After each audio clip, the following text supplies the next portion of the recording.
Buen día, profe. ¿Cómo andamos? Bien, bien. Excelente. Esperamos un par de minutitos y empezamos. Sí. La idea de hoy es mostrarle un ejemplo de aplicación, un trabajo que hizo la doctora Cruz hace unos años, donde utilizó el análisis multicriterio para un tipo de decisión. Lo que charlábamos ayer es que el proyecto todo el tiempo tenemos que tomar una decisión para poder avanzar en el proceso de formulación.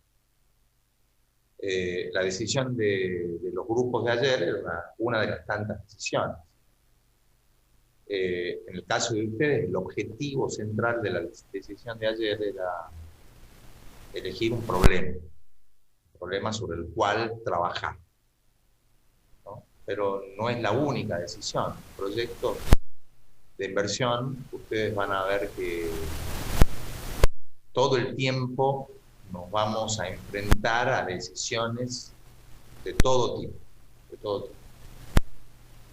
Decisiones de tipo técnica, decisiones incluso de mercado, es decir, vamos a producir un bien y la pregunta que nos podemos hacer, que nos puede llevar a la toma de decisiones es ¿dónde o en qué espacio o en qué mercado nos conviene ubicar ese producto terminado final? Va a haber decisiones técnicas todo el tiempo, ¿no? ¿Por qué? Porque podemos llegar a obtener una componente principal del proyecto usando tecnologías distintas, tecnologías diferentes, que es el caso que vamos a ver hoy, un pequeño ejemplito, ¿no? Esa va a ser la primera parte. La segunda parte, como ustedes ya en esta semana tienen algunos ejercicios de decisión unicriterial, ¿no? Porque uno dice, bueno, sí, tomemos una decisión usando multiplicidad de criterios, pero también podemos tomar una decisión usando un solo criterio para decidir. El criterio que vamos a utilizar nosotros, terminada esta primera parte, y cuando entremos de lleno a los estudios de tipo financiero, el criterio va a ser un criterio financiero. Vamos a ver brevemente, como a modo de introducción, qué es, y vamos a empezar a trabajar una herramienta, ¿no? Como en todo hay herramientas, ¿no? En el multicriterio, para tomar decisiones, yo tengo distintas herramientas de análisis. Bueno, los criterios financieros también tienen sus herramientas, que tienen su lógica conceptual, ¿no? Tienen un marco teórico, podríamos decir así. Ese marco teórico es el marco de referencia al que recurrimos nosotros como ingenieros para analizar las lógicas internas en los criterios de decisión. El criterio financiero es un criterio histórico, ¿no? No mucho tiempo atrás, pero es el criterio de decisión que más se utiliza en el ámbito de los proyectos de inversión, el más utilizado. El análisis multicriterio es una herramienta que ha surgido como consecuencia de resultados muchas veces negativos cuando yo miro o tomo una decisión sobre la base de un solo criterio, ¿no? ¿Y por qué? Porque el criterio me da una parte o me muestra un aspecto de la complejidad, ¿no? Lo que siempre decimos. Entonces, cuando yo tomo una decisión usando multiplicidad de criterios y cuando la tomo usando un solo criterio, bueno, la desventaja de usar un solo criterio es justamente la simplificación. La ventaja es que se hace un análisis mucho más sencillo, ¿no? ¿Por qué? Porque uso un solo ámbito de estudio metodológico, conceptual, y tomo decisiones sobre la base de ese criterio. Bueno, ya estamos en tiempo, así que comenzamos. tenemos una gran concurrencia el día de hoy, que está bueno. Son 4. No, un poquito más. Bueno, empecemos. Ya tenemos un núcleo de gente, madrugadores, ¿no? Bueno, entonces, comencemos recapitulando un poco brevemente lo que es la toma de decisión y la evaluación. Siempre nosotros decimos, bueno, tenemos que plantear cuál es el problema que nos lleva a usar un criterio para tomar una decisión. Eso es lo primero, ¿no? Como bien decía ayer la doctora Altobelli, no vamos a confundir el problema sobre el cual va a actuar el proyecto con el problema que se nos presenta para tomar una decisión. Entonces, decidir qué. Lo que hemos visto nosotros, y lo trabajaron bien ayer con Fabiana, 2 modelos. Un modelo de suma lineal ponderada y un modelo que nos lleva a un proceso analítico jerárquico un poquito más complejo, pero en ambos casos la lógica es exactamente la misma. En el analítico jerárquico tengo más pasos para chequear la lógica interna de ese proceso de decisión. En el modelo lineal, a veces la ponderación de los criterios, de los factores, queda muchas veces asociada a condiciones arbitrarias que puedo reducir a través de usar técnicas también, que la van a usar muchos ustedes en la materia de impacto ambiental, que es un método de convergencias en las decisiones. Cuando tenemos que tomar decisiones, lo que vamos a ver es que hay mucha gente que tiene opiniones dispares, ¿no? Entonces, las técnicas de convergencia nos permiten tener un grupo de gente que piensa distinto y arribar a una decisión común, ¿no? A una decisión que entendemos que es la mejor, ¿no? Los mecanismos de elecciones de nuestros representantes de gobierno son mecanismos de aproximaciones, ¿no? Son técnicas de convergencia, donde en la sociedad hay una gran de ciudadanos que piensan distintos, pero tenemos que elegir uno solo, ¿no? Entonces, las técnicas de elección han ido mejorando con el paso del tiempo. Por eso no hay un solo sistema de elección de autoridades, multiplicidad, ¿no? Bueno, lo que vamos a ver es un ejemplo de aplicación del modelo lineal de suma ponderada. Lo que charlaban ayer con Fabi es que tiene una secuencia, ¿no? El análisis del problema, el objetivo, las alternativas posibles, los criterios, ponderación de los criterios, la construcción de la matriz y la evaluación final. El MC, entonces, en la selección de alternativas tecnológicas para secado de vaina de algarrobo. Ese fue el objetivo de la aplicación del enfoque de este análisis o estudio o enfoque multicriterio. ¿Cómo surge esta necesidad? Bueno, el INTA FAMAYA trabaja con pequeños productores locales que se dedican a la recolección, al secado y a la molienda de la harina de algarrobo. Siempre que uno tiene que tomar una decisión tecnológica, primero lo que hacemos es un diagnóstico para ver si los procesos técnicos que se están usando tienen alguna complejidad, tienen algún problema. ¿Para qué? Para poder justamente brindar una solución técnica que sea la adecuada, la conveniente.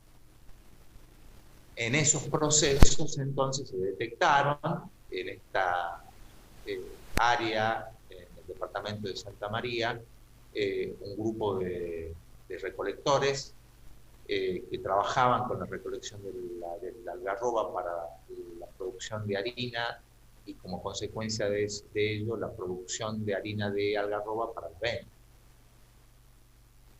Se hizo un pequeño arbolito de problemas, ¿no? Y lo que se detectó es que durante los procesos de secado se generaban algunos inconvenientes, ¿no? Profe, disculpe. Buenos días, ¿no está grabando la clase? Sí, yo no entró Fabiana. Sí, acá estoy. Ahí lo pongo a grabar. Ah, sí, ¿cómo es que grababa, Fabi? Sí, Ah, la dale. grabo. Me tenés que permitir vos. ¿Sí? ¿Cómo Sí, haciendo? porque sos el hospedador. Donde dice participantes, en mi nombre, con el botón derecho del mouse, allow Ah, host, allow recording. dice participante, acá, el botón derecho, Sí, y te tiene que salir una opción que me tiene que salir, permita grabar. tiene que salir una opción Sí, permitir grabar. que dice permitir grabar. ¿Listo? Ahí está. Ahí, estás autorizado. Ahí No está. no te había visto, por eso no. Si yo entro a grabar, ya me quedo sin recursos dentro de la máquina. Se me complica. Bueno, recapitulando un poco, lo que vamos a ver hoy, entonces, es un ejemplo de aplicación. El caso es la producción de harina de algarroba en el departamento de Santa María, en la provincia de Catamarca. Del diagnóstico participativo, usando el enfoque de marco lógico, se detectan situaciones conflictivas o problemáticas. El problema era el elevado grado de ataque de plagas a los frutos, que hace generar obviamente algunos efectos, y se humedecen estos frutos, ¿no? Entonces esto genera efectos, ¿no? Esos problemas generan efectos. Incremento del tiempo destinado al proceso de producción, pérdida de materia prima, harinas de baja calidad, retraso en el problema del proceso de molienda y que todo conducen a las pérdidas económicas, ¿no? Entonces, las causas están hacia abajo, que están asociados a multiplicidad de factores que no hacen al caso en particular, ¿no? Pero el problema está, ¿no? Esa pérdida puede ser registrada y valorada con un indicador, ¿no? Que me permite a mí analizar la gravedad del problema. Entonces, bueno, el problema era cómo hacemos nosotros para seleccionar una tecnología que nos permita mejorar el secado de las vainas para producir harina, ¿no? Ese fue el objetivo un poco de la aplicación del enfoque de marco lógico. Entonces había que compatibilizar aspectos técnicos, aspectos socioeconómicos, e implementar una herramienta para tomar una decisión que incorpore también a los actores en la decisión. Un poco lo que charlaba, le decía Fabi ayer, es un proceso participativo, ¿no? Y deberíamos propender a la participación de todos los actores involucrados para que el resultado sea el mejor posible. En este caso también participaba el INTA, porque el INTA estaba interesado en lograr una mejora, ¿no? Vale decir que todo esto se hizo en el contexto del INENCO, que es el Instituto Nacional de Energías no Convencionales, que es un instituto que se dedica justamente a evaluar situaciones técnicas vinculadas a cuestiones de energía. Hoy está más diversificado, pero nace básicamente como una alternativa en la década del 70 a la crisis del petróleo. Entonces, ahí ya teníamos un problema de decisión, ¿no? ¿Cómo podemos seleccionar una alternativa técnica que me permita a mí mejorar el proceso?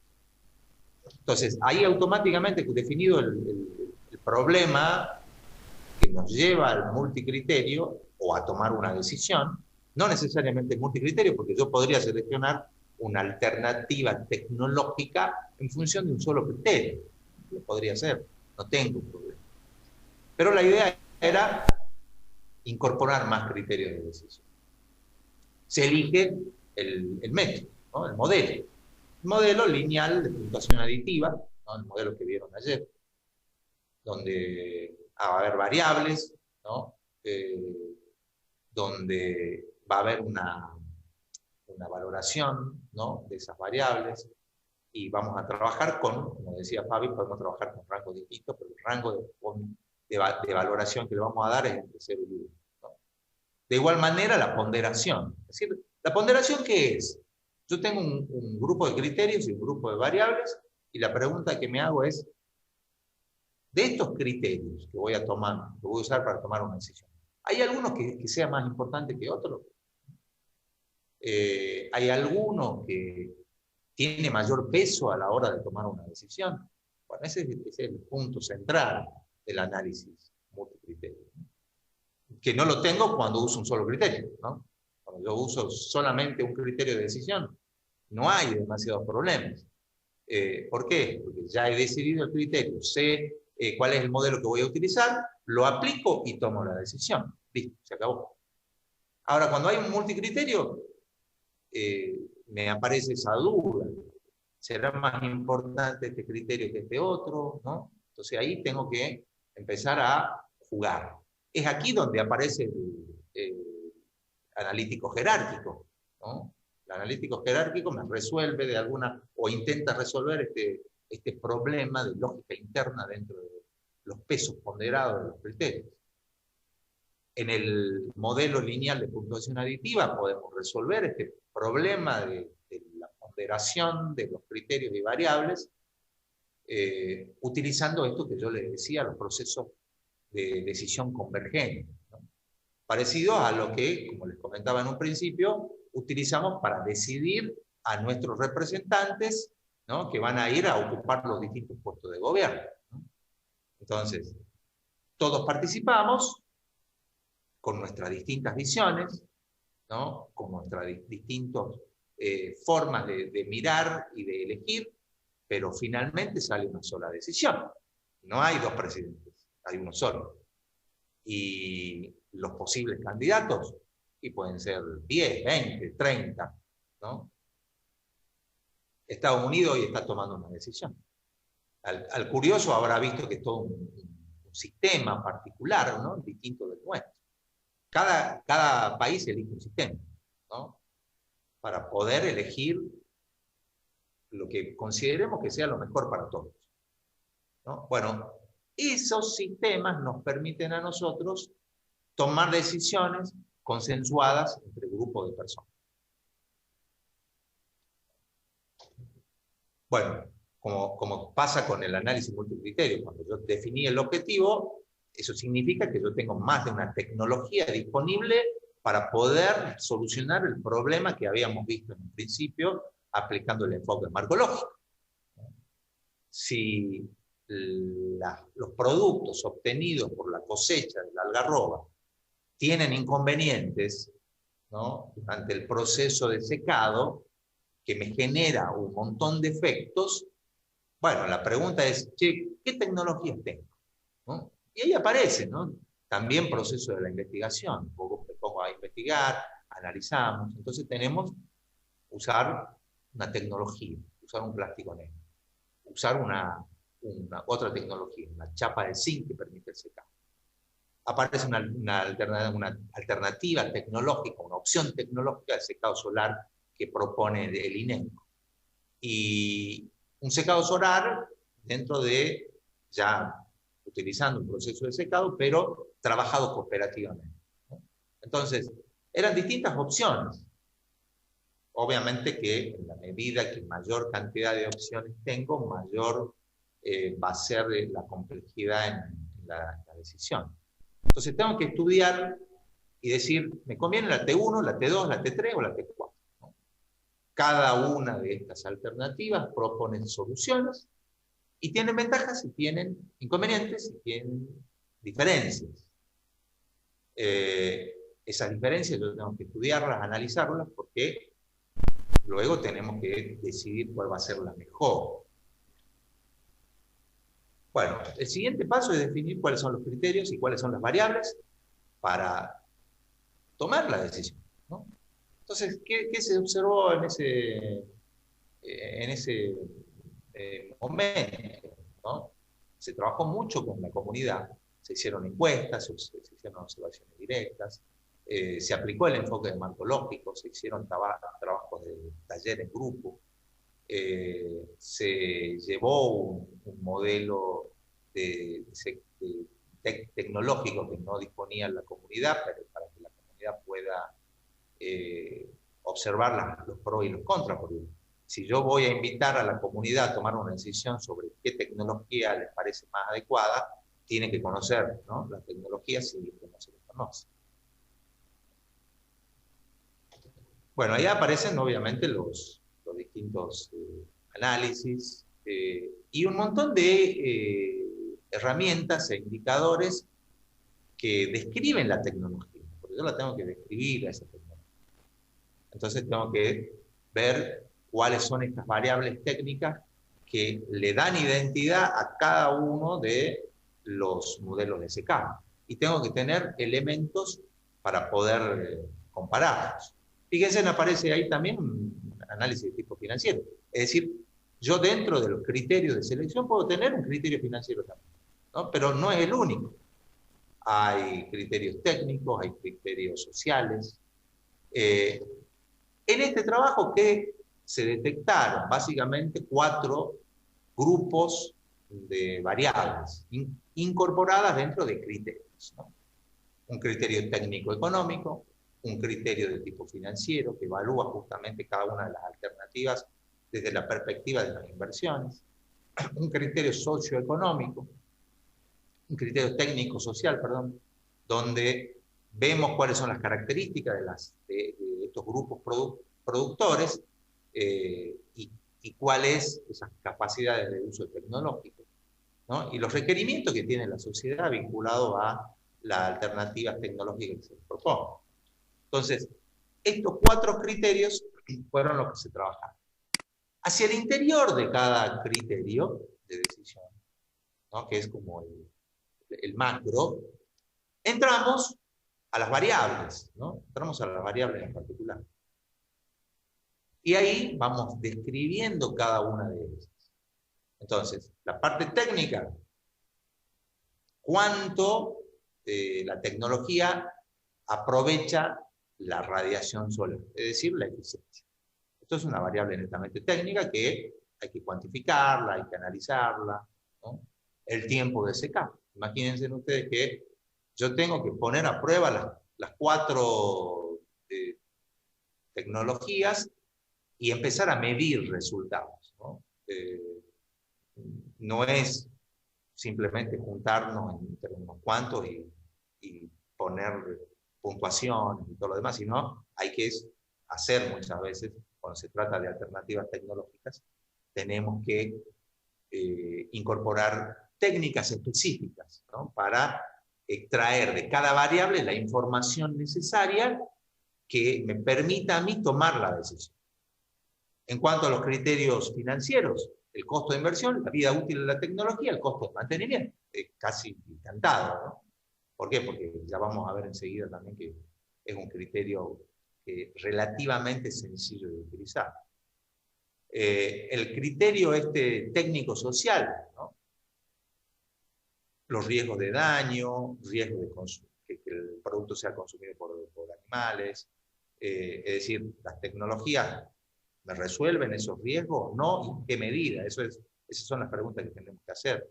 La cantidad de trabajo implicado por la comunidad, es decir, en ese momento se pensaba si es una tecnología que puede ser muy buena desde el punto de vista técnico, por ejemplo, y no es muy costosa, pero que implica a la comunidad una dependencia con la tecnología, es decir, mucho trabajo encima de la tecnología y capaz que no es tan conveniente. La índice de calidad del proceso, el índice de calidad del producto final obtenido, ¿no?, porque queremos mejorar la calidad del producto. Ahora, ¿hay diferencias entre las tecnologías? Y si hay diferencias, ¿no?, ¿cuáles son los resultados? ¿No? Esto implica, como les decía, mucho trabajo en campo y muchas mediciones en laboratorio y también en el campo para poder chequear, ¿no?, la calidad del producto final obtenido utilizando los modelos tecnológicos disponibles.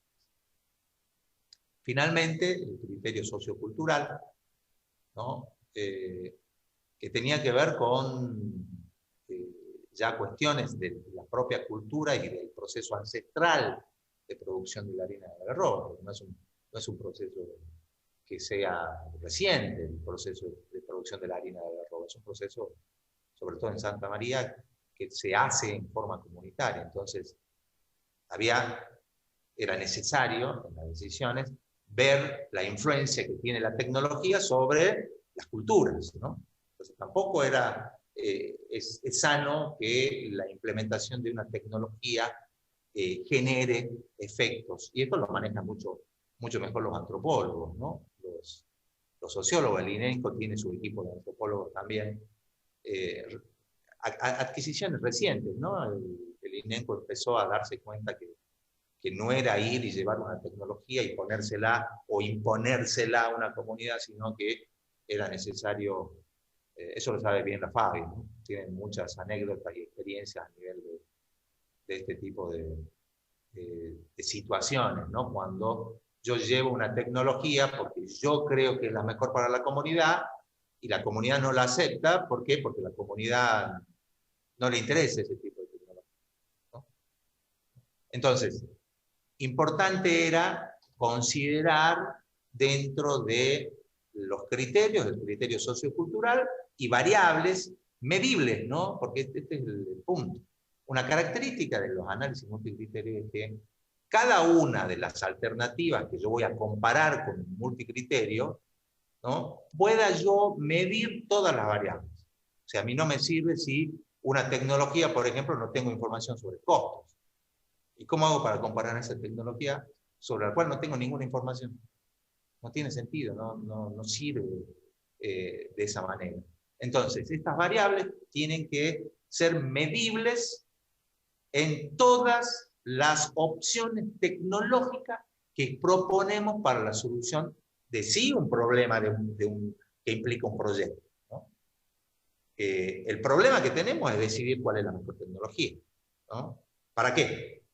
Para lograr una meta que sea una meta compatible ya sí con un proyecto de inversión que apunta a dar solución a un problema, ¿no?, que tiene su situación central, pero que también tiene efectos y efectos económicos en la comunidad. Bueno, se aplicó la metodología, se trabajó, fue relativamente un modelo sencillo, se midió las eficiencias, cada una de las variables fue trabajada, se sacaron los datos. Como este trabajo apuntaba mucho a ver la capacidad de los sistemas desde un punto de vista técnico, hubo un trabajo técnico que lo hizo Ileana con el equipo de INENCO para justamente definir esta eficiencia y el aprovechamiento óptimo de la radiación, con mediciones obviamente propias.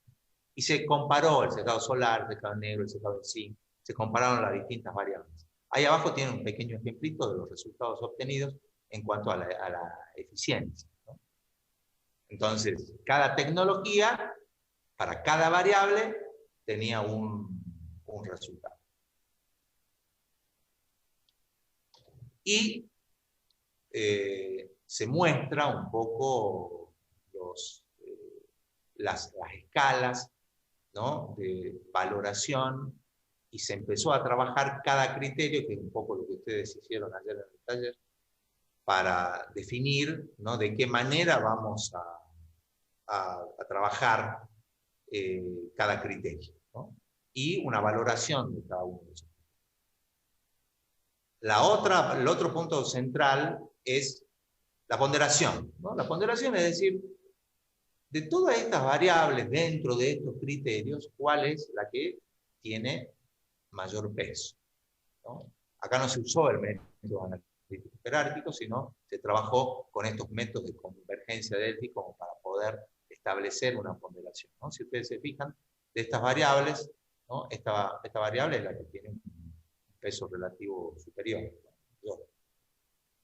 Otro aspecto que es importante mencionar es este aspecto de normalización de variables. Cuando nosotros trabajamos con multiplicidad de criterios, lo que vamos a ver es que los criterios usan internamente métodos para recopilar información y se cuantifican, ¿no?, con unidades totalmente distintas, ¿no? Totalmente distintas.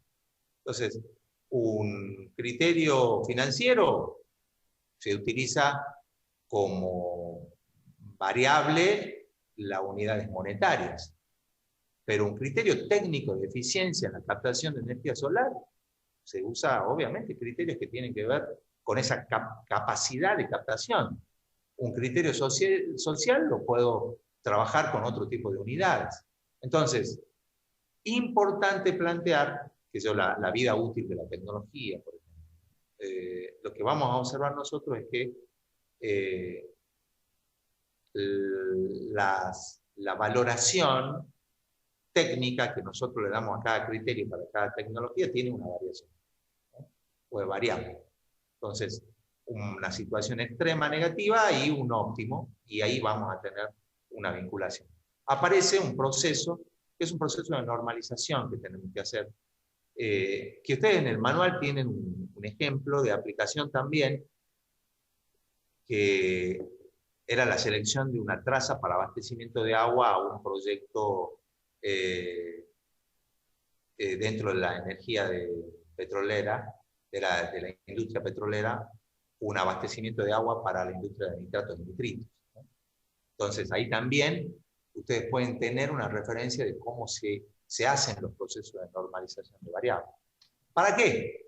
Para poder compararlas. Es decir, yo no puedo comparar una variable que está definida en unidades monetarias, ¿no? 2.000 pesos, 4.000 pesos, 100.000 pesos, con una variable que está medida en unidades de eficiencia energética. ¿Cómo las comparo? No puedo compararlas. Entonces, la normalización tiene que ver con esto, es decir, con homogenización, ¿no?, de las variables diversas. Esto lo charlamos nosotros en economía, ¿no? Cuando nosotros tenemos que analizar los aspectos de los impactos económicos sobre el ambiente, la economía tiene su propuesta de normalización de variables, ¿no? ¿Por qué? Porque yo digo, bueno, esta actividad me genera pérdida de suelo. ¿Y cómo medí la pérdida de suelo? No, bueno, lo mido en toneladas por hectárea. Pero además, yo tengo otros efectos, que es la contaminación del aire.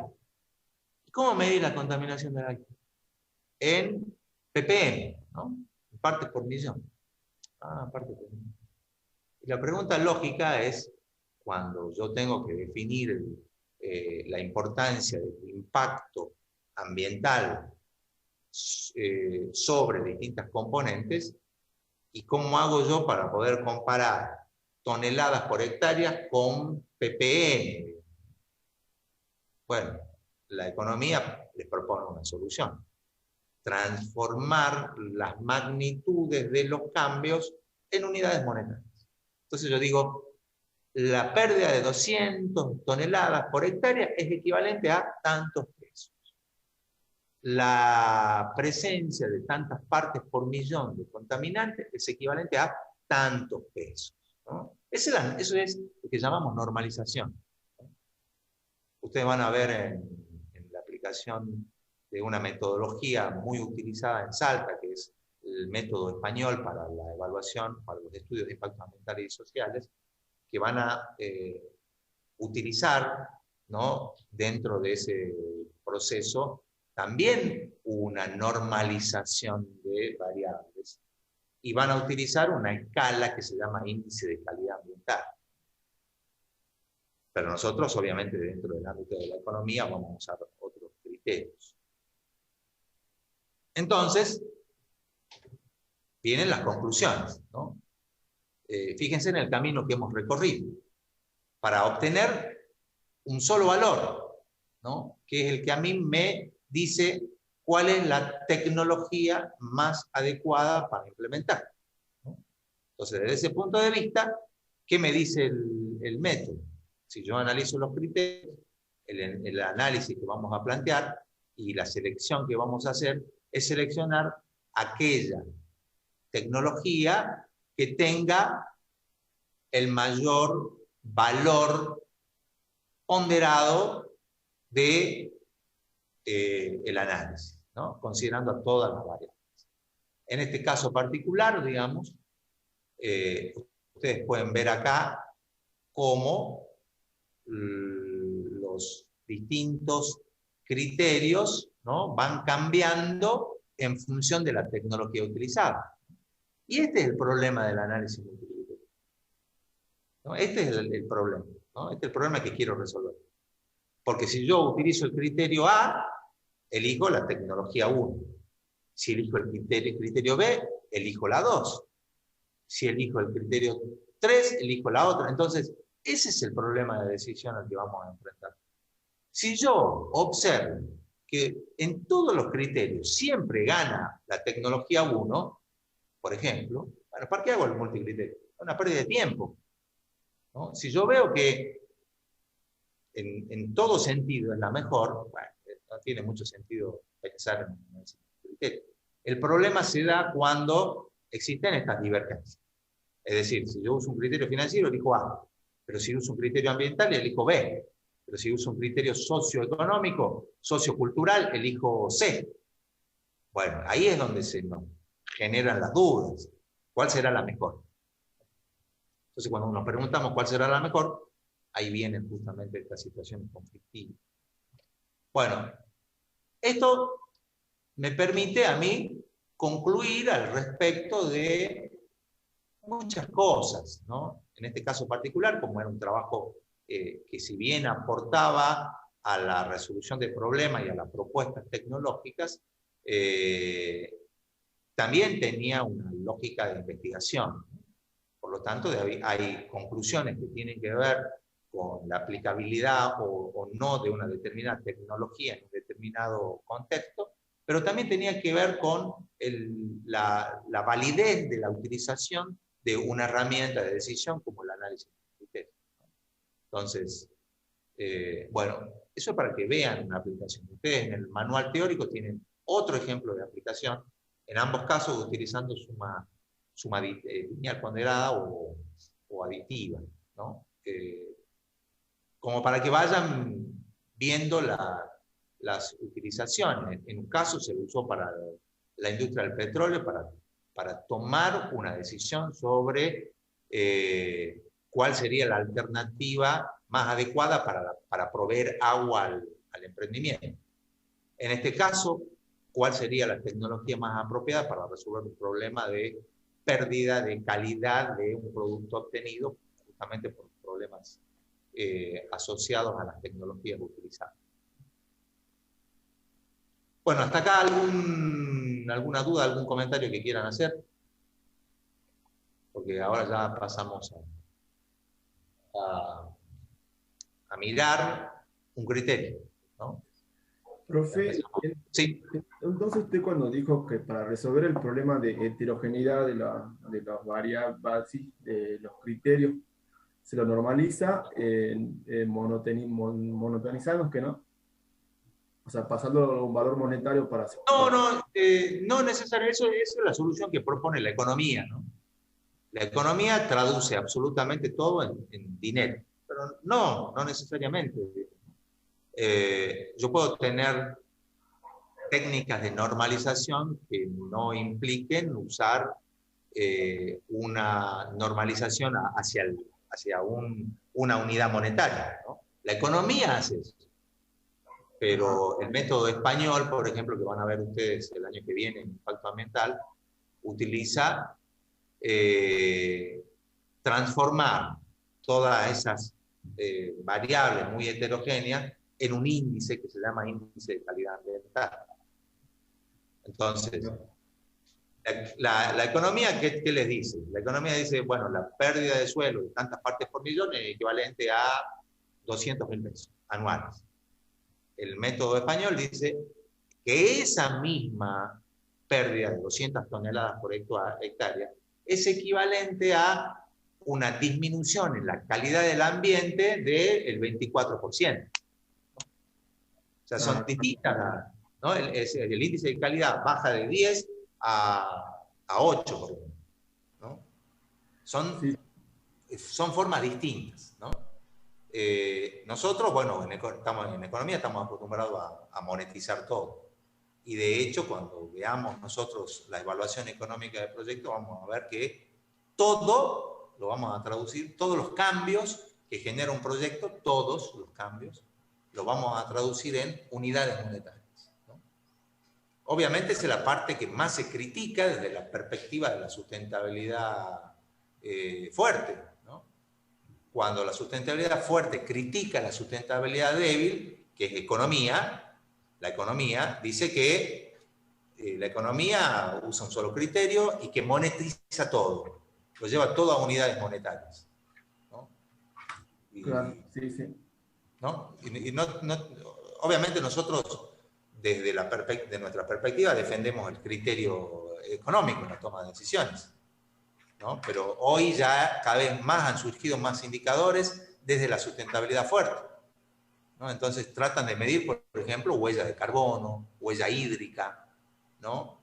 ¿Para qué? Para tomar una decisión, ¿no? Entonces, si yo tengo una tecnología cuya huella de carbono es mayor que la otra tecnología y mi criterio es basado en esa sustentabilidad fuerte, y bueno, uso esto otro, ¿no? Pero no estamos olvidando un criterio financiero que Claro, también hay tiene muchas maneras de normalizar esos criterios, no claro, solamente económicamente. claro. Ese, Pero bueno, eso sería lo importante, que no la idea de que de que estas variables sean comparables. claro, la normalización tiene que ver con la comparabilidad, ¿no? Esa es Claro, claro. la idea, ¿no? Que yo pueda comparar y pueda después, por eso, porque finalmente nosotros hacemos una suma ponderada, ¿no? Pero es una suma. O sea, yo no puedo sumar 200.000 pesos con 20 toneladas por hectárea, no puedo hacer eso. Entonces lo que tengo que hacer es tratar de normalizar en primer lugar para después poder hacer la suma lineal ponderada. Si no, no lo puedo hacer. Bueno, vamos a ver que en economía hacemos lo mismo, ¿no? Yo no puedo tener 20.000 unidades distintas, toneladas de esto, aquello, emisiones medidas en tal otro indicador, contaminación medido y la pregunta es, ¿este proyecto de inversión contribuye o no a mejorar la calidad del ambiente o me afecta negativamente el ambiente? Bueno, tengo que ver, porque en todo caso yo tengo que hacer un balance entre lo que gano y lo que pierdo, ¿no? Entonces, para poder hacer un balance, tengo que llevar todas las mismas unidades, no importa qué, puede ser dinero, puede ser calidad ambiental, puede ser lo que ustedes quieran, pero tenemos que hacer ese esfuerzo de normalización para poder después tomar una decisión. Si no, no puedo tomarla, no sería imposible. Claro. Y profe, luego a la hora de considerar la variable más importante para decidir, o para eso se hace la ponderación, que no. Sí, sí. La ponderación es justamente para que pueda usar el método analítico jerárquico que veíamos ayer con Fabiana, o puedo hacer estos mecanismos de convergencia, es decir, me siento con un grupo de expertos, o incluso hacerlo un poquito más transdisciplinar, y invito a un montón de gente que no me interesa, digamos, una discusión sobre las metodologías que cada disciplina utiliza, ¿no? Esa es la característica de la transdisciplinaridad, es decir, me atraviesa todas las disciplinas y entre todos tomamos una decisión, por más que el economista tenga sus métodos y tenga su lógica, pero yo no soy economista, pero tengo mi lógica y tengo mi propia percepción sobre un montón de otras variables. Ahí está la riqueza de la inter y de la transdisciplinaridad, ¿no? La disciplina, vamos a ver, es muy concretita, ¿no? Aunque la disciplina utilice también de otras visiones técnicas y metodológicas, pero finalmente es la que prevalece a la hora de tomar una decisión, es una determinada disciplina. En la economía, obviamente, los aspectos de tipo financiero, ¿no? Claro. O económico, o cualquiera de los dos. Las decisiones las podemos tomar sobre la base de ese criterio financiero, donde prevalece en la decisión la lógica financiera, económica, mientras que en el multicriterio va a haber muchas lógicas, muchos métodos de abordaje, y conclusiones obviamente dispares dentro de cada una de las variables o criterios que estemos trabajando. Se va a hacer la lógica dentro de este esquema. Listo, profe. Gracias. Juanjo, hay una Sí. consulta en el chat que Abigail dice que no le queda clara la diferencia entre el modelo lineal de puntuación aditiva y la ponderación. No, la ponderación dentro del esquema, digamos, que ustedes observan dentro del análisis multicriterio, ¿no? ¿Yo qué tengo? Tengo primero un objetivo de una decisión, para tomar una decisión, y tengo opciones, ¿no? Si yo no tengo opciones, ¿tiene sentido todo esto? No. Si yo vengo y digo, no, la única tecnología que tenemos es esta, ¿no? ¿Qué decisión vamos a tomar si tenemos una sola alternativa? ¿No? Cuando yo me enfrento a, tengo que llegar de este punto a este punto, y me dicen, no, acá hay un solo camino, hay que ir por acá. ¿Y qué decisión voy a tomar? No voy a tomar ninguna. Ahora, cuando yo para pasar del punto A al punto B tengo multiplicidad de caminos, y ahí se me plantea un problema de decisión. Ahí sí. Cuando yo tengo que seleccionar entre un proyecto A, un proyecto B y un proyecto C, se me plantea también un problema de decisión. ¿Cuál elijo? ¿El A, el B o el C? Entonces, primero está ese problema ustedes lo tienen que detectar y percibir. Luego vendrá el tema de definir criterios de decisión, ¿no? Criterios de decisión, es decir, yo puedo tomar una decisión sobre la base de cuánto me cuesta, ¿no? ¿Y cómo usaré el criterio? Y bueno, el criterio de mínimo costo. Y sí, es sencillo. Criterio de mínimo costo. Entre A, B y C, elijo el menos costoso. Listo, se acabó el problema, ¿no? U otro tipo de indicadores de tipo financiero.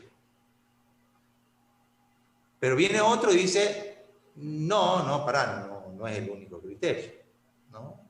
Yo creo que es importante que esta decisión tenga lo que se llama la legitimación social de un emprendimiento.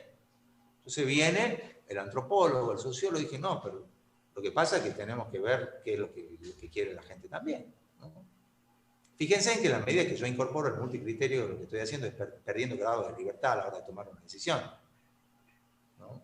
Entonces, si yo abro el juego y empiezo a meter criterios y a buscar la participación, tengo que ser consciente que en esa participación mi candidato puede perder, ¿no? Esa es la democracia. Mi candidato puede perder. Entonces, cuando yo tengo muchos criterios, lo que viene a continuación, criterios, y adentro de los criterios variables, lo que viene a continuación, ¿no?, es preguntarme de todos estos criterios, ¿cuál es el que tiene más peso a la hora de una decisión? ¿Voy a usar todo? Sí, voy a usar todo. Eso no cabe la menor duda. Pero hay uno que es más importante. Ayer Fabiana les comentaba de lo que se conocen como el cuello de botella, ¿no? Es decir, todos aquellos criterios que son excluyentes, ¿no? Si no tiene esto, está fuera, ¿no? Eso me permite una primera decantación de las posibilidades que yo tengo, ¿no? Entonces, el candidato A, B y C quedan fuera. ¿Por qué? Porque es demasiado blanco para mi gusto. Vos decís, ¿qué utilizaste? ¿Un criterio de discriminación, el color de la piel? Sí, yo usé el color de la piel, como en muchos países ha sucedido durante mucho tiempo, ¿no? El criterio del color de piel, ¿no? O el criterio de religión, ¿no? Hasta nuestra Constitución, ¿no? O sea, si vos no sos católico, apostólico, romano, no podés participar ni ser elegido, ¿no? Bueno, esas discriminaciones obviamente son criterios excluyentes que se llaman, ¿no? Definido ese tipo de cosas y excluido a lo indeseable, entre comillas indeseable, ¿no? Nosotros somos muy prejuiciosos en ese tipo de cosas. Eliminamos eso, nos quedamos con nuestros candidatos, Nos quedamos con otro candidato, ¿no? Ahora, cada candidato se comporta de manera diferente en cada criterio, ¿no? El candidato puede ser un candidato a presidente o puede ser un proyecto. Entonces, este proyecto se comporta mejor ambientalmente que este otro, ¿no? ¿Por qué? Porque lo he medido el criterio, ¿no? Entonces, cada criterio tiene un peso relativo diferente. ¿Cómo logro yo definir ese peso relativo? ¿El analítico jerárquico o el método de convergencia Delphi, participativo, ¿no? Donde tenemos que ver también estas lógicas en particular, ¿no? Ojo, que yo puedo venir y decir, no, para mí el criterio social es el más importante. Ah, bueno. Y para mí no. Viene otro y dice, no, para mí el criterio técnico es el más importante.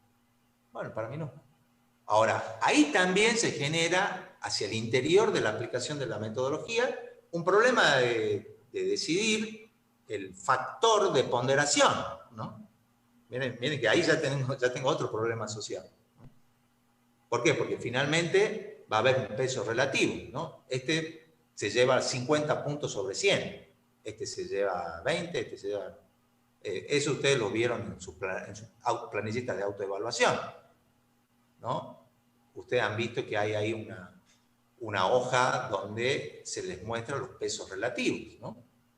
Ustedes ya se habrán dado cuenta que el que tiene más peso a la hora de decidir o de valorar su desempeño académico es su rendimiento en los parciales, ¿no? ¿Por qué? Porque vale más de 60 puntos sobre 100, ¿no? Ustedes ya se habrán dado cuenta también, porque no son tontos, que qué sé yo, la participación en un foro de consulta tiene sobre 100, poquitos puntos. Pero no despreciable cuando estoy al borde, ¿eh? Cuidado, ¿no? Uno a veces desprecia un criterio que tiene una baja ponderación, pero la diferencia puede estar ahí, ¿no? En esa pequeña diferencia, ¿no? Entonces, una cosa es ponderar, es decir, cuál es el peso relativo de los criterios, y otra cosa es la valoración de cada criterio, ¿no? Ustedes saben cuál es la ponderación. Ahora, ¿cuál es el valor que ustedes obtengan para cada variable? Va a depender de su desempeño académico, ¿no? Y ahí va a haber diferencias. Es decir, va a haber un estudiante que de repente tenga 100 puntos en cada uno de los parciales obtenidos. Es decir, promedio 10. Máximo puntaje. Se lleva todos los puntos de la ponderación, ¿no?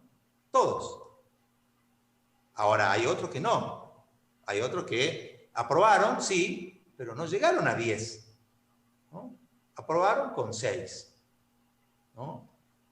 Y ahí es donde ustedes van a empezar a valorar los otros criterios para alcanzar el puntaje necesario para regularizar, ¿no? Ahí muchos al final se van a arrepentir de no haber participado de un foro, de haber participado de un ensayo, de no haber estudiado para un cuestionario, ¿no? Entonces ahí es donde empiezan a pesar los otros criterios. Ahí es donde se empiezan a asustar, porque ven que con los parciales no es suficiente, ¿no? Bueno, lo mismo pasa acá, ¿no? Si yo tengo mi tecnología, que es la candidata, y veo que de repente, digamos, tiene deficiencias en alguno de los criterios, y bueno, ya me empiezo a asustar. Finalmente, la suma, ¿no?, aditiva, ponderada, va a ser el producto de la ponderación de cada criterio variable por el valor, ¿no?, de la variable en cada tecnología que utilizo en la comparación, o en cada candidato, o en cada... Y ahí va a haber diferencias. Entonces me va a dar finalmente un resultado. Ese resultado, que es justamente esta suma lineal ponderada, me va a dar el desempeño final de cada una de las opciones que yo tengo para la toma de decisiones. El que tenga el máximo puntaje, ¿no?, la opción que tenga la máxima puntaje, es la que va, ¿no? es decir, el que logre superar los 60 puntos, regulariza. Y el resto no. El resto no. ¿No? Y ahí vamos separando, ¿no? Los que sí, los que no. Pero, ¿cuál es el tema? ¿No? Y bueno, el tema es que cambian mi forma de tomar una decisión, ¿no? También puedo ser totalmente arbitrario y decir, va esta tecnología. ¿Por qué? Porque es la que me gusta y es la que yo fabrico y la que yo vendo. Listo, ya está, no discutamos más. Entonces, ¿cuál es la diferencia? No hay diferencia, es un proceso, ¿no? Entonces, tengo que definir el objetivo, tengo que definir las opciones que voy a comparar, tengo que definir con qué criterio las voy a comparar y tengo que valorar cada criterio para cada una de las opciones en cada caso en particular, ¿no? Normalizaré en el caso de que las variables sean muy diferentes entre sí y no las pueda comparar. Luego haré esa suma ponderada, es decir, multiplicaré el valor de la variable para cada una de las opciones por la ponderación obtenida de cada una de las variables, ¿no? Y obtengo un número, ¿no? La sumatoria de todos esos números ponderados es la que me va a dar el valor o el valor definitivo de cada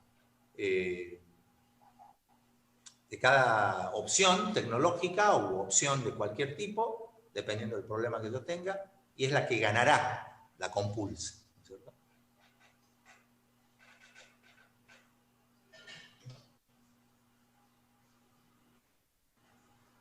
Ese va a ser el plan. ¿Alguna otra duda? Si no hay, yo solo quería aclarar una cosita que ayer cuando reveía la presentación, que por ahí se pierden un poco en el hecho de que todo es lo que estamos haciendo para la toma de decisión. claro. Ese es el objetivo final. Y no olvidarse de eso, que los modelos que vemos son herramientas para la toma de decisión. Tal cual. Es eso, ¿no? Lo que yo le decía en un principio. Los que trabajamos o hemos trabajado en proyectos de inversión, Fabiana trabaja mucho en proyectos también, y tenemos que tomar decisiones todo el tiempo, ¿no?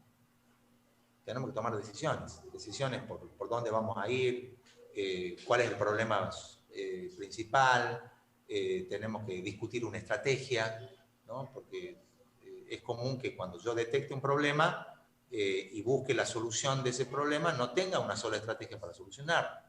Y después tendré que ver cuál es la mejor estrategia, ¿no? Y cuando yo me pregunto cuál es la mejor estrategia, y se me abre de nuevo las decisiones, ¿no? La economía en ese sentido es monotemática y me apunta a un solo criterio y me define un solo criterio de decisión. La duda que siempre nos queda después de tomar una decisión con un solo criterio es si habré tomado la mejor de las decisiones, ¿no? Ojo, que esto también significa, o sea, yo no hago un análisis de decisión unicriterial o multicriterial para que salga elegida mi opción, ¿no? No, o sea, yo también tengo que ser respetuoso de la técnica, ¿no? No es que yo haga esto, che, no salió la que yo quería. Bueno, a ver, volvamos a hacerlo cambiando las ponderaciones. No, pará, eso no es así, ¿no? Yo quiero que este proyecto se haga. Sí, pero los estudios me dicen que no es viable por esto, por esto y por esto, ¿no? O sea, no forcemos nada, ¿no? O me hago el democrático, ¿no? Y abro los criterios, participación social, asambleas, audiencias públicas, ¿no? Me hago como dice la ley 70-70, me hago el democrático y hago participar a todos. Pero finalmente después, si el proyecto es rentable, se hace. No, pero para que el impacto sobre el ambiente se hace. Después ya vemos qué hacemos, ¿no? Como dice nuestro gobernador, ¿no? Que se puso la camiseta de productivista y dijo, bueno, el ambiente... O sea, si tenemos gente que la pasa mal y el ambiente tendrá que esperar, ¿no? pasa, y ha pasado en muchos países, ¿no? La curva de Kuznets ambiental, ¿no? Parece que se está verificando en la actualidad. Es decir, no hemos aprendido, ¿no? La idea de Munashinge, del túnel de Munashinge que ustedes vieron en economía, era justamente aprovechar las experiencias de los países desarrollados para no cometer los mismos errores. Parece que estamos condenados a dejar en segundo plano el ambiente, ¿no? ¿Por qué? Y porque creemos que hay un bien común superior, ¿no? Creemos, esa creencia de que si yo produzco, la gente va a estar mejor, si la economía crece, la gente va a estar mejor, va a depender mucho, obviamente, de cómo se manejen las herramientas de inclusión, ¿no? La Argentina, durante la década del 90, durante el gobierno de Carlos Saúl Menem, creció a tasas chinas, 7, 8, 9% anual del Producto Bruto Interno. Y si ustedes ven la curva de pobreza, creció también con la misma intensidad. Entonces, sí, todo es relativo, ¿no? Ese es el problema cuando yo defino el modelo de desarrollo basado en el Producto Bruto Interno, ¿no? De nuevo, estamos con un solo criterio. Es decir, el que yo crezca usando un indicador de desempeño económico, que es el PBI, no significa que estemos mejor, ¿no? Entonces, ¿qué me permite el multicriterio? Y me permite eso, me permite sumar a la hora de decidir. Sumar, ¿no? Sumar criterios, sumar visiones. Esa es la ventaja. Esto lo vamos a pasar rápidamente y nos vamos a meter a analizar el criterio financiero primero y económico después.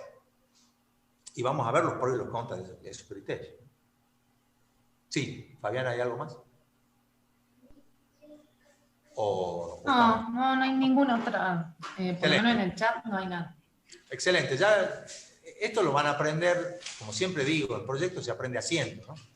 A medida que ustedes tengan que tomar una decisión y tengan que usar una metodología de toma de decisiones, ahí van a usar la herramienta y la van a entender, ¿no? En la teoría, bueno, sí lo entiendo, más o menos lo entiendo. Ahora, ¿cuándo se van a apropiar de esa técnica? Cuando lo tengan que aplicar, ¿no? Para decidir lo que ustedes quieren. El criterio financiero es, digamos, por utilización, por difusión, uno de los criterios más utilizados, es el que más se utiliza, y los textos de proyectos que ustedes tienen van a ver que hasta las decisiones de tipo técnica se hacen sobre los criterios financieros, ¿no? Es el criterio por excelencia. Y es un criterio que se ha utilizado y se usa mucho a la hora de las decisiones en los proyectos de inversión, ¿no? Vamos a ver indicadores también, pero solamente a modo de introducción, algunas cositas que ustedes van a ver en algunas ejercitaciones que tienen dentro de los ejercicios para esta semana. El criterio financiero se engloba dentro de lo que se llaman estudios financieros del proyecto, ¿no? Uno de los muchos estudios a través del cual me permiten a mí estudiar las asignaciones, ¿no? Las asignaciones de recursos escasos. Entonces, los estudios financieros me van a aportar a mí con información necesaria, suficiente, relevante, para conocer mi proyecto y tomar una decisión si mi proyecto está bien o está mal, desde la perspectiva del criterio financiero. Muchas definiciones muestran esta relevancia, ¿no?, del criterio financiero a la hora de tomar una decisión, ¿no? Fíjense en esta definición, ¿no? Un proyecto, ¿qué es? Dice este científico: un paquete discreto de inversiones, insumos y actividades diseñadas con el fin de eliminar o reducir varias restricciones al desarrollo para lograr unos más productos o beneficios en términos del aumento de la productividad y del mejoramiento de la calidad de vida de un grupo de beneficiarios dentro de un determinado periodo. Pero fíjense cómo parte: un paquete discreto de inversiones, insumos, plata. Entonces yo también podría decir que un proyecto es un flujo de fondos, ¿no? Ahora, vamos a tener muchos estudios, ¿no? Los estudios financieros, básicamente, les interesa, dentro de este esquema, trabajar estos dos estudios. Estos son los dos estudios que aportan toda la información para el área financiera de estudio. Esos son los dos principales. El estudio de mercado y el estudio técnico. Entonces, cuando ustedes vayan a trabajar los estudios financieros del proyecto, ¿no? Vayan a sacar toda la información, tienen que recordar siempre que esos estudios financieros que se sintetizan en un indicador de tipo financiero han obtenido toda la información de base en primera instancia, después empiezan a aportar otros, ¿no? Hasta los ambientales aportan a los estudios financieros. Pero en una primera instancia, los más relevantes, significativos para entender una asignación de recursos de una perspectiva financiera son los estudios de mercado y los estudios técnicos, ¿no? ¿Qué es un estudio de mercado? Ya conocemos, porque hemos estudiado economía, ¿no? Deberá aportar información sobre la oferta, la demanda, los precios, productos, insumos, ¿no? Considerando en el análisis también esa dimensión espacial y temporal. Bueno, el mercado es el que, como decíamos nosotros, ¿no? La variable demanda, por ejemplo, dentro del estudio del mercado, es una demanda, la variable es la que está marcando la necesidad, ¿no? En muchos de los casos, ayer charlábamos, por lo menos de la presentación del grupo 1 y del grupo 2, que no había proyectos que apunten a la producción de un bien transable dentro del mercado, ¿no? La mayoría estamos preocupados por mejorar el bienestar de la sociedad, que de hecho lo vamos a hacer, pero a través de enfocarnos en la solución de problemas o conflictos de tipo ambiental, ¿no? Ambientales. Pero también hay problemas de demanda, ¿no? Entonces, demandas insatisfechas sobre este bien, sobre este bien, sobre este bien, sobre este bien. Esas demandas insatisfechas también son fuentes generadoras de situaciones conflictivas o problemáticas que merecen también nuestra atención, ¿no? Una colega nuestra que es una ingeniera, yo siempre le llamo ingeniera de producción porque lo que hacen es producir bienes, trabaja básicamente en la alternativa del yacón como una alternativa de sustitución y de producción de un producto que es natural, autóctono y que tiene muchas ventajas en las dietas de las personas, ¿no?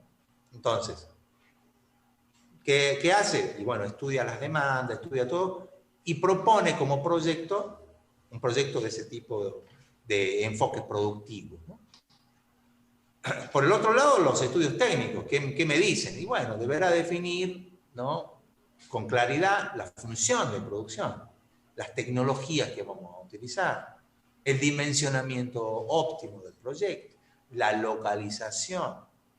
Me deberá definir las acciones. Esta es la parte medular, ¿no? Lo que decíamos nosotros en el enfoque de marco lógico, que cuando se desarrolla en la parte de la matriz de marco lógico, en la parte inferior izquierda, cuando trabajamos sobre las causas y aparecen las acciones, ahí está el proyecto, ¿no? Y un proyecto son acciones coordinadas, por lo tanto es un proceso. Y si es un proceso, tengo que conocerlo muy bien, ¿no? Entonces, estos dos estudios aportan, ¿a qué? A la síntesis, ¿no? A la síntesis.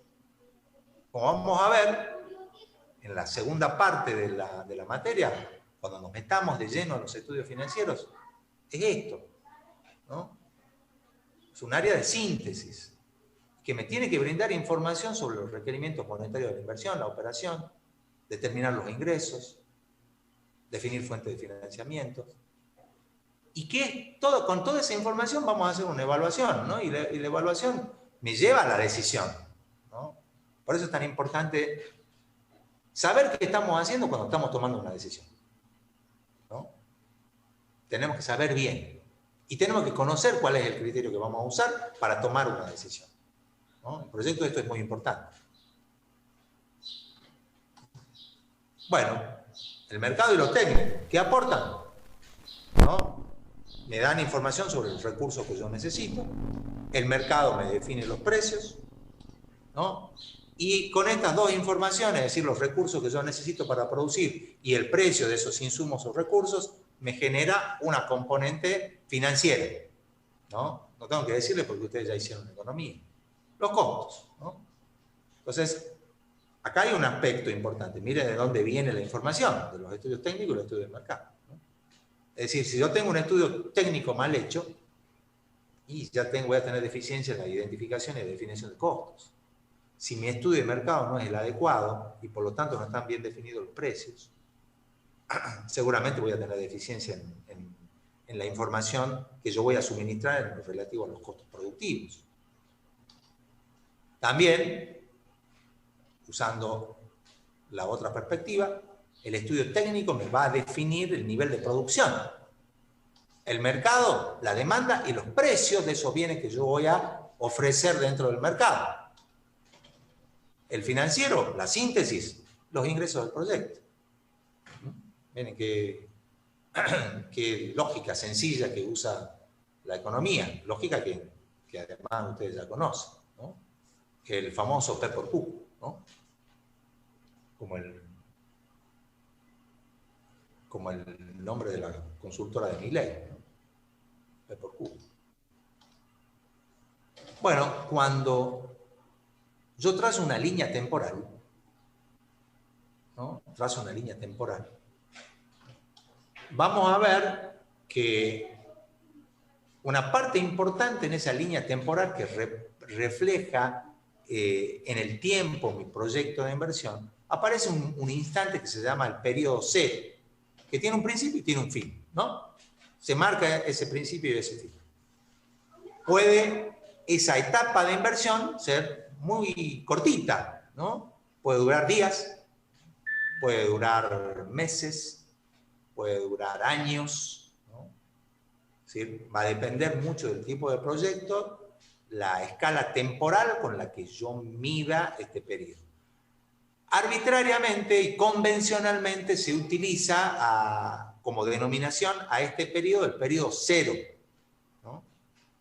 Si este periodo cero está conformado por varios periodos, vamos a ver que le vamos a llamar 01, 02, 03, 04, 05, 06, ¿no? La cantidad de periodos que reflejen la inversión. En un proyecto forestal, por ejemplo. Un proyecto forestal, yo puedo tener 20 años de inversión hasta que en el 20 años, en el turno técnico de corta, saco toda la madera, ¿no? Pero pasó todo un periodo largo de varios años acumulados de inversiones para llegar a un instante en el tiempo, en el tiempo T, que es el horizonte del proyecto, donde extraigo la madera y obtengo los beneficios idealizados del proyecto. Inversión. El resto de la operación. Nuestra ley ambiental dice también, tenemos que revisar la etapa de abandono cuando tengo instalaciones en superficie que pueden afectar las condiciones ambientales, ¿no? Hay una instancia, ¿no? La etapa de abandono, retiro, ¿no? Desmantelamiento operativo. Ahí termina. También convencionalmente se denomina a ese periodo al final T, ¿no? El T.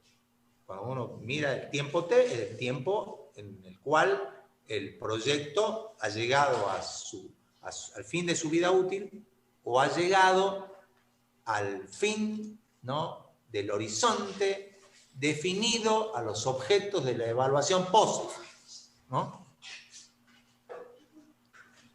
Eso ya lo habíamos charlado. Evaluación ex ante es la que me abre la puerta al inicio de la etapa ejecutiva del proyecto. Evaluación post es la que se hace en el momento que hemos llegado al horizonte o al fin de la vida útil del proyecto, ¿no? Hay proyectos que pueden tener una vida indefinida, pueden durar toda la vida, pero a los fines de la evaluación yo le pongo un límite temporal para poder evaluar, para poder hacer la evaluación post. En el medio hay un seguimiento, ¿no? No es que yo lo largue al proyecto y le dejo que se vaya solo. No, lo estoy todo el tiempo auditando, como se dice, ¿no? Lo estoy mirando, estoy revisando, aparecen las auditorías ambientales, aparecen todo tipo de auditorías contables, auditorías financieras, auditorías económicas, hay una infinidad de auditorías, ¿no? Y también, además de las auditorías, los controles, los monitoreos, los seguimientos de las variables, ¿no? Los que me brindan información después para hacer las evaluaciones, ¿no? Entonces aparecen todas estas instancias en particular. En algunos casos, antes de iniciar la inversión, puede haber, eso depende de los autores que ustedes puedan leer, aparece previo a la etapa de inversión propiamente dicha, o lo que se llama el diseño definitivo del proyecto, replanteo, ¿no? Es decir, cuando vamos al campo y terminamos de ver, afinar detalles, ¿no? Eso se trata. Bueno, acá hay una escala temporal.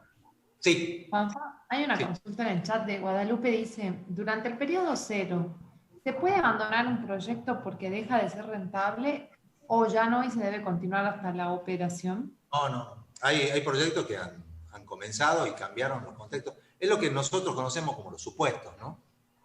En el enfoque de marco lógico hay una columna de supuestos. Entonces, esa columna de supuestos es la que después da origen a todo un área de proyecto que nosotros vamos a ver muy superficialmente, pero no sin tener la rigurosidad que exige ese análisis, es lo que se llama la gestión de riesgos en los proyectos de inversión. Es todo un área temática a nivel de gestión. Entonces, ¿qué puede suceder? Que comience, ¿no? Y en el medio hay supuestos que no se cumplan.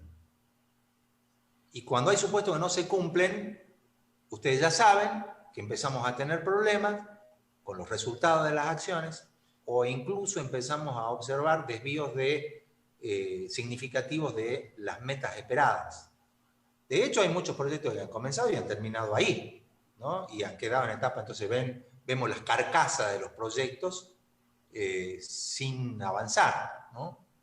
¿Por qué? Porque falló algo, falló la financiación, cambió el mercado, aparecen nuevos competidores que metieron abajo los precios, las crisis económicas, las pandemias, ¿no? Que si bien no están considerados dentro de los supuestos, son irrupciones en los procesos temporales que me generan toda una transformación, ¿no? Entonces, ¿puedo comenzar y no llegar a la fase operativa? Sí, se puede dar, ¿no? La idea de estudiar es que yo pueda controlar de la mejor manera posible todos esos riesgos, ¿no? Que me impidan justamente o me transfieran, como veíamos en las primeras clases, me induzcan a costos adicionales, ¿no? Porque empezar una inversión con todo lo que significa y abandonarla a mitad del camino es un costo que queda enterrado ahí, ¿no? ¿Por qué? Porque todo el esfuerzo que yo hago es para tener un beneficio. Si yo hago el esfuerzo y no tengo ningún beneficio, y bueno, es como para ponerse a pensar. Ahí tienen ustedes una buena justificación de por qué son necesarios los estudios de proyecto, ¿no? ¿Por qué es necesario plantear en el enfoque de marco lógico los supuestos que sean relevantes y estudiarlos y estudiar la probabilidad de ocurrencia, ¿no? Para poder hacer una adecuada gestión de riesgo, ¿no? Entonces, ¿me la puedo bancar o no me la puedo bancar? Esa es la pregunta que yo me hago para hablar mal y pronto cuando hago un análisis de gestión de riesgo, ¿no? ¿Puedo bancarme el ingreso de un competidor internacional por apertura de mercado? ¿Me lo puedo bancar o no? Y no sé, ¿me puedo bancar una suba de impuestos a las ganancias? ¿Me la puedo bancar o no? No sé, tengo que estudiarlo, ¿no? Entonces, esos acontecimientos que aparecen en el listado de supuestos, por eso es tan importante, ojo, chequear bien los supuestos. No poner cualquier supuesto por poner, no. Es un supuesto que es relevante, ¿no? Por las implicancias que tiene en el logro y en el éxito de mis proyectos de inversión, ¿no? En los costos, en las metas, en los tiempos, ¿no? Es importante ese tipo de cosas. Puedo también abandonarlo en medio de la operación. ¿Sí? También, ¿por qué no? En algunos casos lo abandono, en algunos casos puedo introducir alguna que otra mejora. Por ejemplo, me cambió la legislación ambiental en el medio, ¿no?, de la operación. Me cambió. Y el cambio me dice que ya tengo que hacer algo con respecto a una externalidad, ¿no? Que antes yo pagaba un impuesto y estaba todo bien. Me cambió la legislación y me dice, no, ya el instrumento de impuesto ambiental no lo vamos a usar. Ahora lo que queremos nosotros es que se internalicen técnicamente todas las externalidades. Wow, tengo que instalar una planta, hacer esto, hacer aquello, ¿no? Entonces, en muchos de los casos, tengo que hacer una nueva evaluación frente a esta transformación, ¿no? Entonces, ahí es como que se produce una interrupción. Y ahí se plantea la necesidad de un replanteo, es decir, un nuevo proyecto, ¿no? Nuevas inversiones. En medio de la operación, o sea, estamos trabajando, todavía no he llegado al tiempo T, pero me cambió el escenario. Bueno, ahí tengo que hacer una reevaluación y diré finalmente, ¿me conviene o no me conviene? ¿Me retiro o no me retiro? ¿No? Como dicen muchos, ¿no?, que todas las empresas se están yendo de la Argentina, y muchos se asustaron cuando se desarrolló esa fake news diciendo que Fernet se iba de la Argentina, ¿no? Me asustó todo. Y Fernet dijo, nosotros queremos la Argentina y acá nos quedamos porque sabemos que los argentinos nos quieren a nosotros. ¿No? Bueno, sí, muchas empresas, no solamente de la Argentina, se están reubicando los proyectos de inversión en el mundo entero, ¿no? Y ahí, obviamente, los análisis de riesgo juegan un papel importantísimo, ¿no?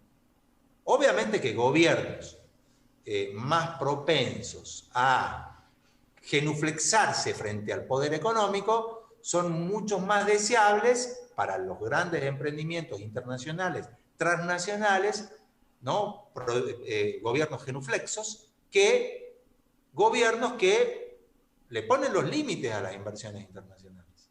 Límites ambientales, límites de movimiento de capitales, ¿no? Algunas restricciones, sin duda. Bueno, eso lo analizan la mayoría de los empresarios internacionales, ¿no? El empresario pequeño, el pyme, y se queda en su suelo porque es ahí donde desarrolla su actividad, no se van, ¿no? ¿A dónde se van a ir? El pequeño agricultor que tiene su chacrita y que produce para vender al mercado, ¿qué se va a ir a qué? ¿A Europa? Eso no tiene sentido, digamos. En general, cuando se dicen se van las grandes corporaciones, ¿no?, que sí son relevantes para el país, pero también podemos buscar alternativas, ¿no? No sé por qué me fui para ahí, pero mi ideologización exagerada me lleva por los caminos de la vida.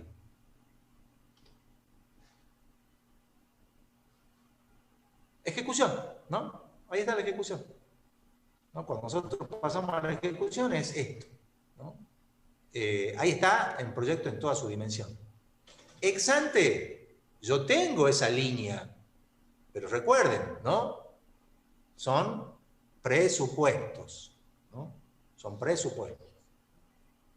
Cuando estoy ex post, ya esto pasó, ¿no? Cuando estoy post, ya todo esto pasó, ¿no? Todo esto ya pasó cuando estoy acá. Cuando estoy acá, esto todavía no ha pasado, ¿no?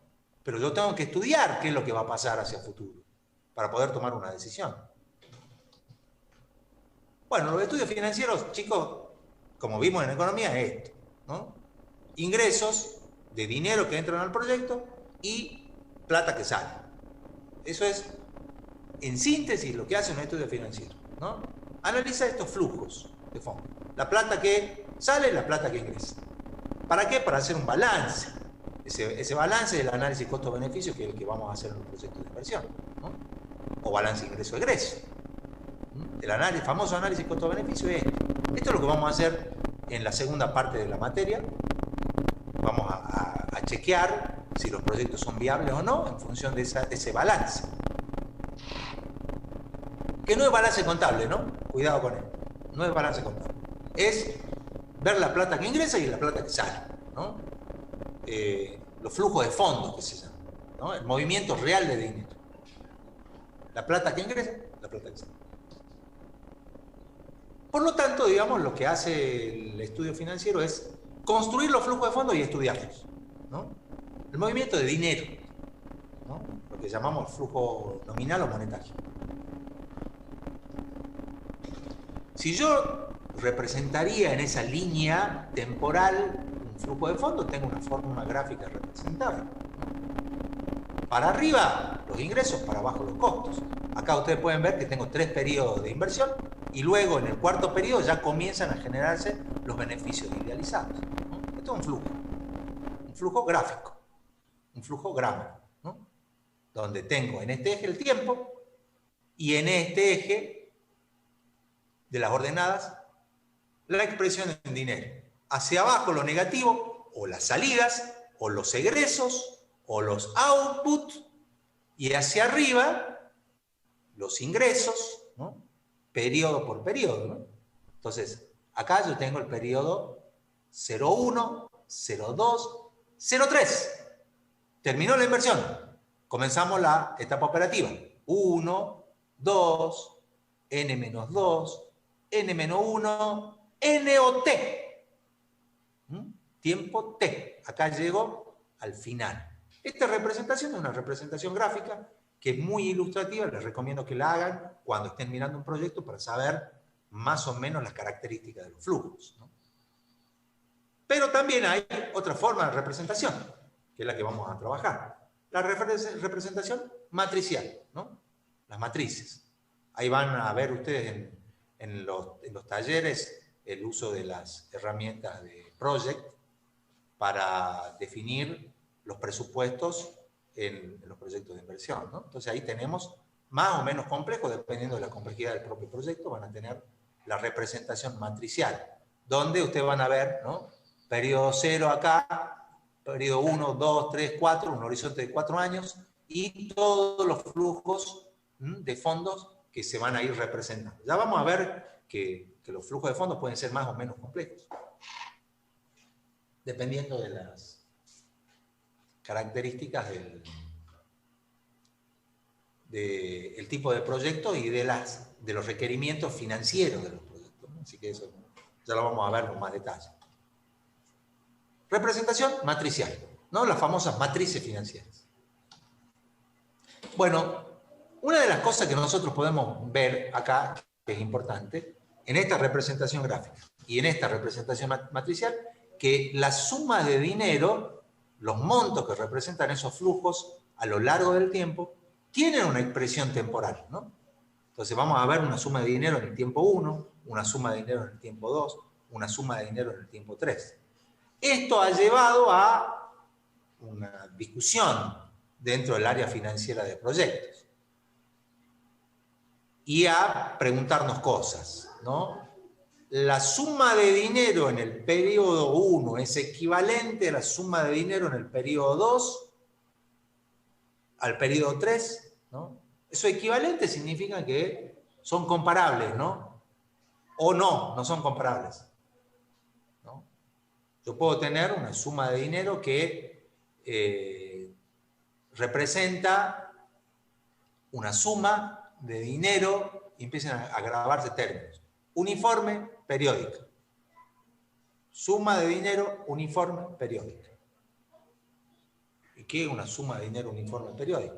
Uniforme significa que es la misma magnitud y periódica, se repite cada tanto tiempo, ¿no? Cada mes, cada año, cada semestre, ¿no? Aparece esa suma de dinero. Uniforme y periódica, ¿no? La pregunta es que yo me hago si esas sumas de dineros que están ubicados en distintos tiempos, pero que son en magnitudes uniformes, son comparables entre sí, ¿no? Acá viene un primer debate que lo vamos a continuar también la semana que viene, pero para que vayamos introduciendo la idea del criterio financiero, para que ustedes puedan hacer algunas ejercitaciones en esta semana. Hago así para ver la hora, tengo el reloj allá, no tengo reloj acá Podría poner un relojito ahí arriba, pero no tengo allá. Y Son las 9:30. sí, eso, ahí vi. Tenemos media horita como para terminar, pero esto es cortito, porque la semana que viene vamos a ver más en detalle y vamos a hacer algunas ejercitaciones para ir trabajando el criterio de decisión sobre la base de las equivalencias financieras. ¿Por qué surge un área de estudio específica dentro de los estudios financieros, que es el análisis de las equivalencias financieras? Porque los economistas rápidamente se plantearon que hay cuestiones a resolver. Una, que el precio del dinero cambia, ¿no? Que hay distintos precios del dinero. Y en segundo lugar, que las sumas de dinero en el tiempo no son comparables entre sí. Que tengo que tener un factor de transformación para transformar sumas de dinero ubicadas en distintos tiempos en sumas de dinero que sean equivalentes, ¿no? ¿Qué significa equivalente? Bueno, que 100 pesos hoy son equivalentes, es decir, en lo que representan en magnitudes monetarias, son comparables entre sí. Por lo tanto, puedo sumarlo, puedo restarlo, puedo hacer todo tipo de operaciones, ¿no? Para eso tengo que transformarla en sumas equivalentes. Ahora, la pregunta es, ¿por qué dicen los economistas que una suma en el periodo 1 no es equivalente a una suma en el periodo 2, por más que en magnitudes sean exactamente iguales? 100.000 pesos en el año 1, 100.000 pesos en el año 2. Voy a decir, pero son iguales. Sí, son iguales, son uniformes, ¿no? Periódicas, pero no son equivalentes, dicen. ¿Y por qué no son equivalentes? No son comparables.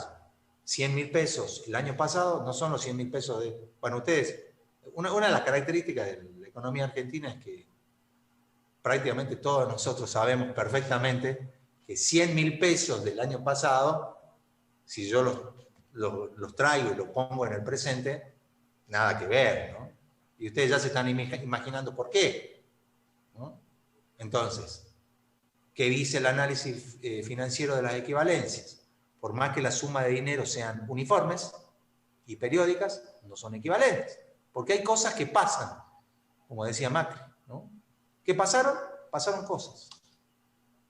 El dinero, entonces, es un bien o un recurso económico circulable, ¿no? Su posesión ocasiona un costo o un beneficio. La magnitud depende no solamente de la valoración que yo le doy, sino del tiempo que usufructo este bien. Interesantísima la definición. El dinero es un bien, ¿no? Circulable, intercambiable, ¿no? El tenerlo me genera un costo o un beneficio, ¿no? Que depende no solamente de la importancia que yo le dé, ¿no? Ahora se habla mucho de la desvalorización de nuestra moneda, ¿no? ¿Qué significa que se desvalorice? Significa que la plata que yo tengo en la mano, si la tengo mucho tiempo, se va perdiendo importancia. ¿Y cómo sé que va perdiendo importancia? Porque me voy a la esquina con los 100 pesos que tenía hoy, me voy dentro de un mes y me doy con la sorpresa que lo que yo hubiese comprado hoy ya no lo puedo comprar dentro de un mes, ¿no? Entonces, en la medida que ese proceso es más rápido, la gente busca desprenderse del dinero, ¿no? De ese bien, ¿no? ¿Por qué? Porque su percepción subjetiva, ¿no?, le plantea que ese bien está perdiendo valor. ¿Qué hacemos? Y bueno, lo sustituimos por un bien más durable, perdurable, que sea. Esa es nuestra lógica, digamos. Vamos a buscar un bien que sea durable, ¿no? Por eso la presión hoy de un sector de pequeños ahorristas por el dólar, ¿no? ¿Por qué? Porque interpreta que el dólar es una moneda más estable, es una moneda que que no va a perder valor porque tiene un respaldo internacional importante. En cambio, nuestros billetitos es como que se van desvalorizando. Muchos dicen que el origen de esa desvalorización tiene que ver con la exagerada emisión que se ha producido de nuestras monedas para cubrir los déficits fiscales. Hay muchas interpretaciones, no nos interesa entrar en esa discusión, pero sí plantear que es necesario una corrección. Aparece el concepto de interés. Otro concepto que ustedes afortunadamente ya tienen, por lo tanto no es necesario profundizar demasiado, ¿no? Entonces podemos hablar que el interés es una compensación pagada o recibida por el uso u otorgamiento del dinero de un agente económico a otro, ¿no? La pregunta es, ¿por qué tengo que pagar un interés? Por muchos motivos, ¿no? A nivel privado, individual, ¿no? Porque si yo le entrego mi dinero a otra persona, no tengo ese dinero, ¿no? Y por lo tanto estoy perdiendo oportunidades a usar ese dinero en otras cosas.